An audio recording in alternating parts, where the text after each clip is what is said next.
진짜 희망이 안 보이거든요. 알코올 중독 속에 풍덩 빠져 있으면 희망이 안 보이거든요. 당신에게 해방은 무엇인가요? 어떤 사람은 말로 이야기할 수도 있고 어떤 사람은 잠시 침묵으로 표현할 수도 있을 겁니다. 다만 이곳은 당신의 그 어떤 표현이든 긍정합니다. 당신이 해방될 수 있는 자유로운 공간, 이곳은 해방일기입니다. 안녕하세요. 저는 해방일기의 진행을 맡은 안원빈입니다. 해방일기는 알코올 중독을 겪은 사람들의 이야기를 기록하는 곳입니다. 오늘 이 자리에서는 한 사람의 삶 속에서 무너짐과 회복, 그리고 다시 살아가는 과정에 대해서 들어보려 합니다. 그럼 본격적으로 시작하기에 앞서 오늘 이 자리에 찾아와 주신 기록자님을 소개부터 하려고 합니다. 안녕하세요. 안녕하세요. 오늘 이 자리에서 불리고 싶은 이름과 간단한 자기소개 한 번만 부탁드리겠습니다. 저는 불리고 싶은 이름은 마련이. 마련이. 네. 그리고 그냥 아들 둘, 딸 하나, 그리고 열심히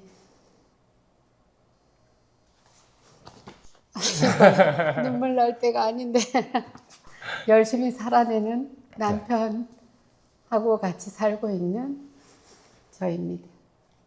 잘 부탁드리겠습니다. 조금 간단한 질문을 한번 시작해 보려고 해요. 요새 어떤 하루를 좀 보내고 계신가요?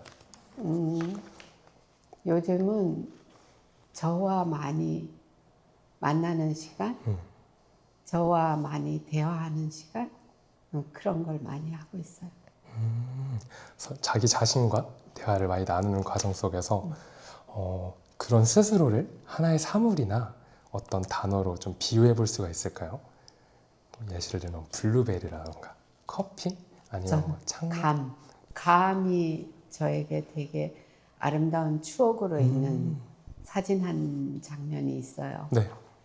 그게 이제 부푼 꿈을 안고 이제 남편하고 결혼을 하고 신혼여행을 갔는데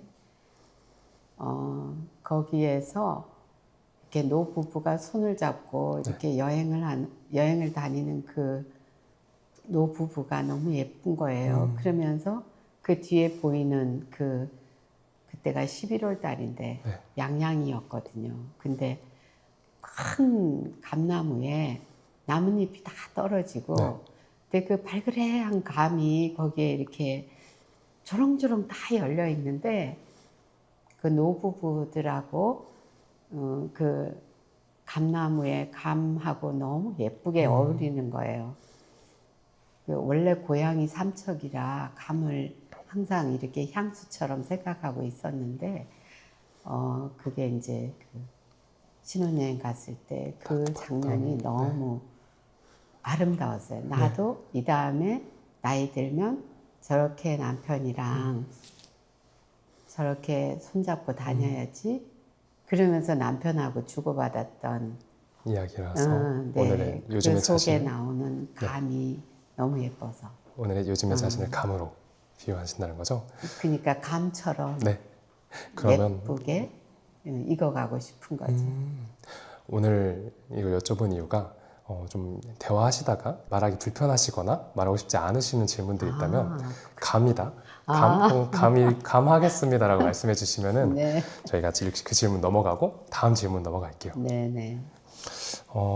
스스로와 이야기를 하는 하루를 보내고 계신다고 하셨는데 굉장히 많은 에너지를 좀 쓰실 것 같아요. 자기 자신과의 대화에서. 주로 어떤 이야기를 하시는지가 조금 궁금한데 조금 여쭤봐도 괜찮으실까요?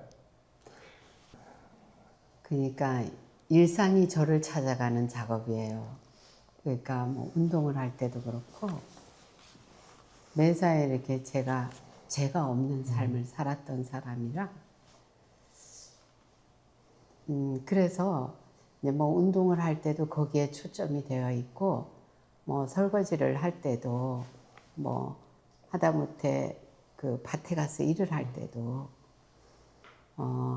저랑 대화하는 거에 그 오늘 아침에도 그 돌멩이 커다란 걸 옮기는데 저랑 얘기하면서 이거 어떻게 해서 옮기지? 너무 무거워. 못할 것 같아. 허리 다치면 어떡하지? 이러니까 이제 저쪽으로 조금 굴리면 될 것 같아. 뭐 이러면서 저랑 이야기하면서 제 속에 있는 그 아이가 한번 해보고 싶어. 한번 해보자. 이렇게 할 때 제가 하기 싫으면 안 할게 내가. 이렇게 하면서 전에는 그런 거 전혀 없이 이거 해야 돼. 나는 이게 목표야. 그러고서 무지막지하게 제가 부셔지는지도 모르고 그렇게 했었죠. 요즘은 설거지가 하기 싫으면 설거지 하기 싫다. 뭐 이렇게 그럼 남편 보고 좀 해달라고 할까? 뭐 이렇게 이제 하면서 좀 열려간다고 할까? 그런 생각이 들어요. 그럼 뭔가 스스로가 좋아하는 것과 좋아하지 않는 것을 조금 구별하게 되신 건가요? 그렇게 되어가는 것 같아요. 힘든 것과 네. 그리고 기뻐하는 거, 뭐 이런 것들을 조금씩 느껴가는 것 같아요. 그렇게 하면서. 그럼 그렇게 좋아하는 것과 싫어하는 것을 찾아가는 그런 삶 속에 계신데 가장 스스로에게 자주 하는 말이 있을 것 같아요. 고맙다. 고맙다. 어떤 게 고마울까요? 제일 고마운 게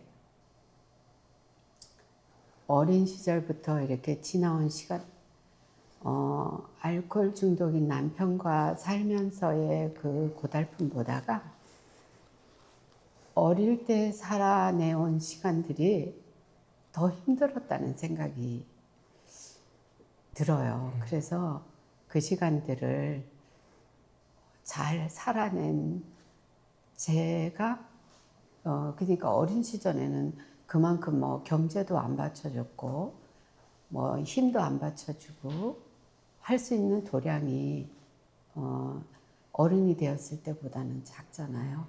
그 가운데에서 그것들을 살아냈다는 것이 너무 고마운 생각이 드는 거예요.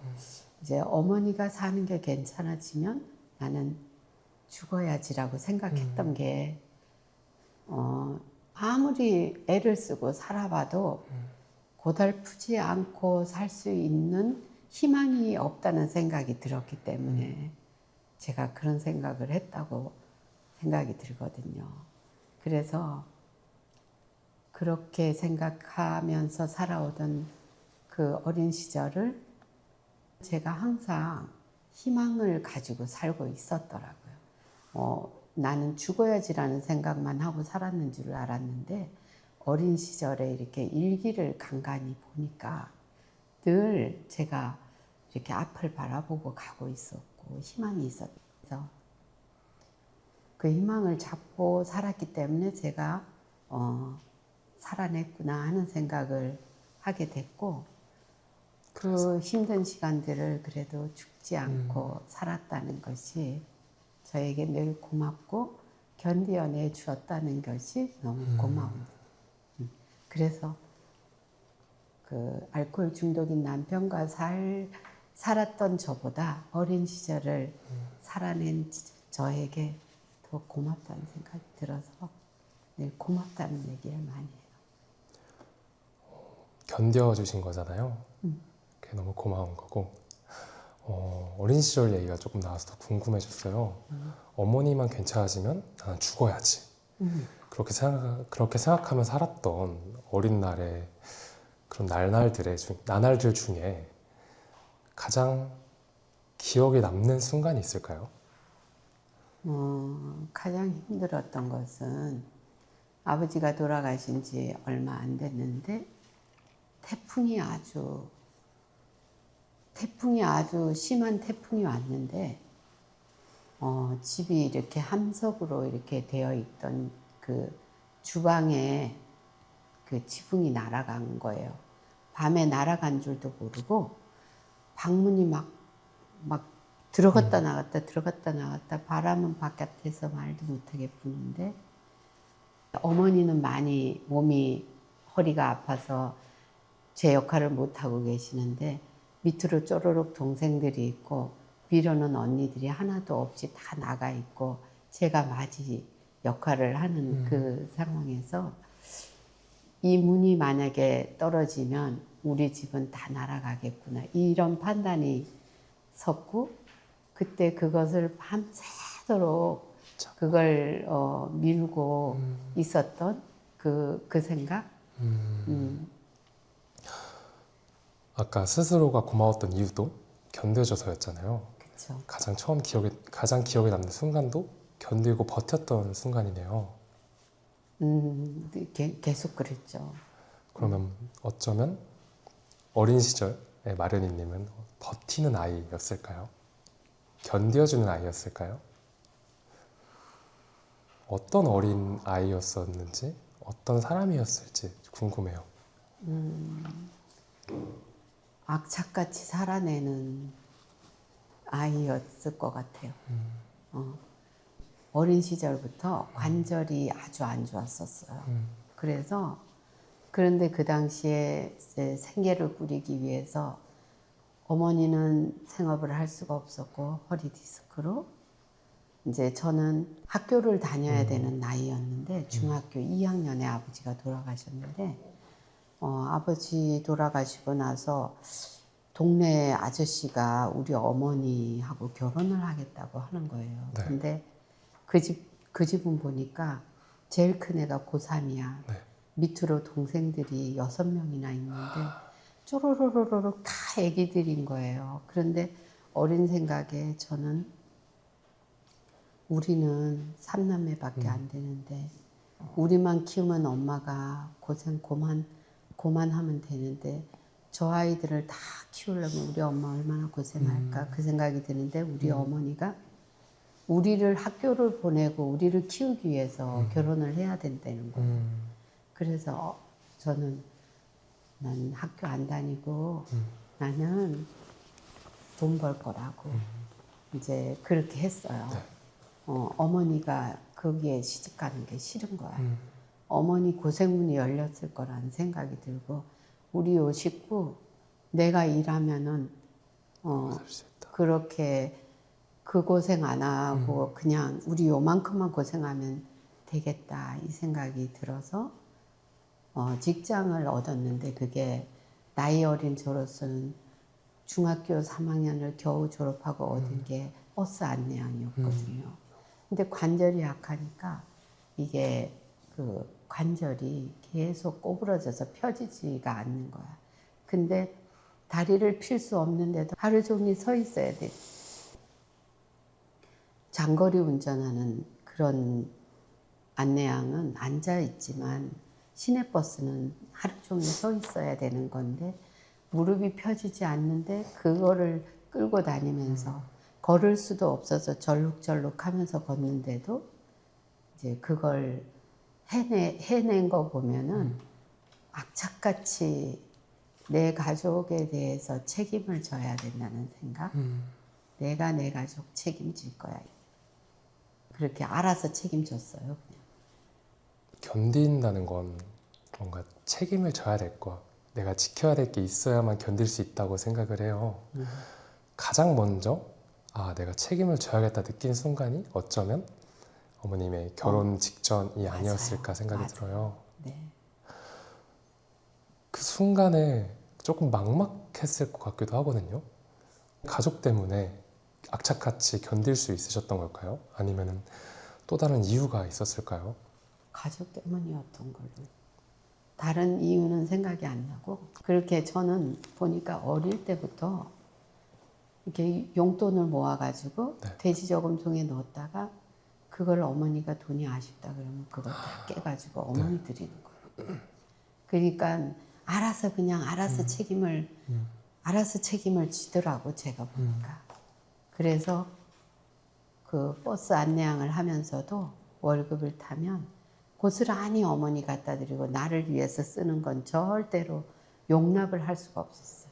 그래서 옷도 다 이렇게 속옷이 나달나달해지면 나를 위해서 속옷 하나 사줘도 되잖아요. 네. 그 어린 저한테 예쁜 옷도 좀 이렇게 내 걸로 조금 띄워놨다가 해줘도 되는데 이게 융통성 없이 오로지 그냥 그 봉투 타면 봉투 그대로 갖다 드리고 그리고 이제 안내양을 하면서 친구들을 맨날 보잖아요. 네. 중학교 때 그 아이들이 내가 생각할 때 나보다 공부도 못했던 아이들이라고 생각했던 그 아이들이 내가 일하는 그 버스 안내양 하고 있는 그 버스에 타고 교복을 입고 다니는 걸 보면서 도저히 살 수가 없는 거예요, 제가. 그래서 방통고등학교를 다니면서 이제 안내양을 했는데, 뭔 얘기하다가 이 얘기 나오는 책임에 대해 약간 얘기를 하다가 얘기가 끊어졌는데요. 버스 안내양을 하시던 시절, 그리고 그 월급 모두 받은 걸 어머니께 돌려드렸던 말씀을 해주셨어요. 그럼에도 이제 가족의 경제 상황을 해결하기 위해서 일을 하시고 도움을 주셨던 거잖아요. 그래서 더 궁금한 부분이 어머니의 삶이 나아지면 죽어야지. 그때 그 말했던 심경이 너무 궁금해요. 왜냐면은 일을 하면서도 중간에 고등학교를 계속 다니면서 배우기를 희망하시고 더 나아지려고 노력을 하셨던 모습들이었던 것 같은데 그 와중에 어째서 어머니가 나아지면 죽어야지라고 생각을 했는지. 같이 병행이 됐어요, 그게. 그 시절에요. 그렇죠. 그러다가 그러니까 왜 그런 생각을 했냐면 해도 끝이 없는 거예요. 그 고달픈 삶이. 나는 오늘 5개밖에 일을 못 하는데 난 10개를 해야 되는 거예요. 근데 이걸 하지 않으면 안 되는 거지.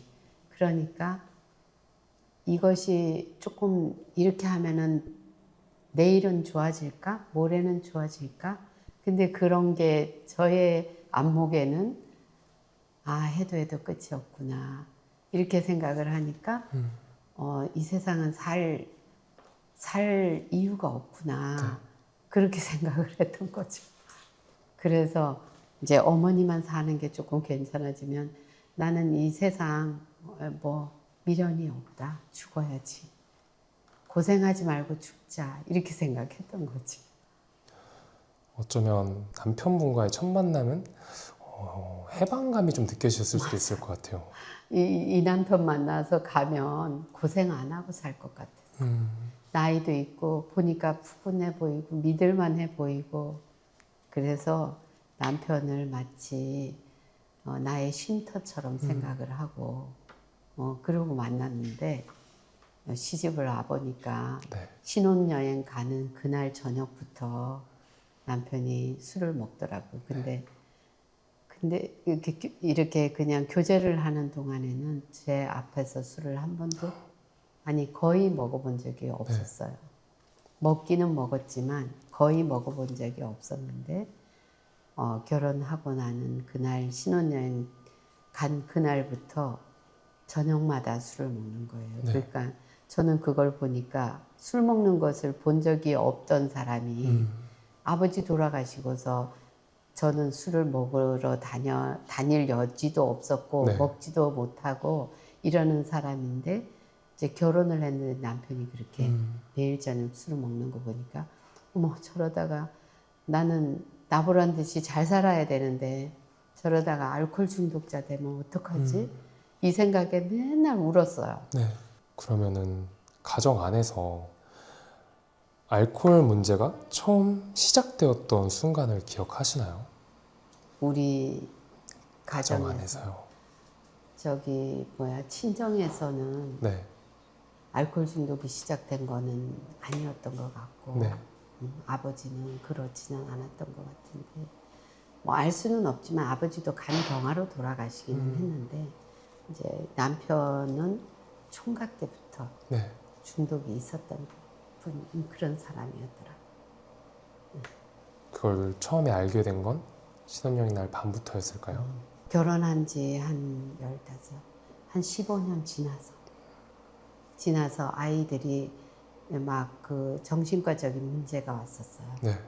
그 나이는 심장이 아팠고 이게 그 환청이 들렸고 우리 둘째는 스트레스성 대장 증후군이 왔고, 그리고 환청, 공황 이렇게 같이 막 왔기 때문에 시정신보건센터에서 도움을 받게 됐었어요. 그러면서 설문조사를 하는 가운데에서 아빠가 알코올 중독이라는 진단이 나온 거예요. 그래서 그때 알게 됐고, 네.